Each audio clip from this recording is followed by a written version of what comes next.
Elementary teachers, do you know what's the second biggest reason school gardens fail? The first reason is because most of them are built and maintained by parents. I talked about this in the previous video. Go watch that if you want to know why that's the biggest reason. But let's say that your garden is not built or maintained by parents. It's maintained by you, the teachers. So what would be the number one reason that your garden will fail? You start too big. Your school garden project is inspired by way too many people with way too many great and enthusiastic ideas. Or even you yourself might have so many exotic dreams about your school garden, and you start there. You need to hold your horses. You need to start small but impactful. I suggest you start indoors with a classroom garden. Those of you who live in colder climates have to start indoors anyway.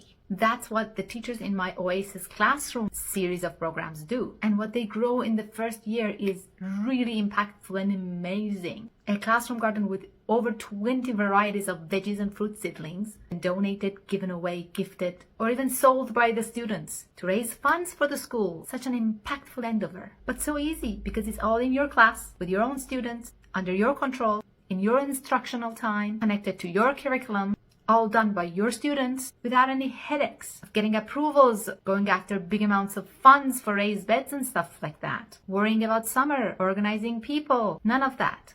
Even if an Oasis Classroom garden is too much, you can grow just one thing every month. Yes, even in fall and winter. Yes, even if you live in a cold climate. There is so much to grow indoors. This way, instead of pushing through a lot of growing in a short period of time in spring, your growing spreads out throughout the school year. That's so much easier. And I have Oasis Teachers membership for that. And that's super affordable. So you don't have to go to your administrators for funds. You can join it today. Don't go and start a school garden project with many raised beds and a pollinator garden and an outdoor kitchen and rain barrels and compost bins. Oh my God. No wonder why those fail. Who's going to do all that? Who's going to teach all that? I'm saying don't even start by a small outdoor garden. I'm saying start indoors, like a classroom garden in spring. And even if that's too much for you, start growing one thing every month. In the Oasis Teachers membership, I give you done for you step-by-step activity guides every month.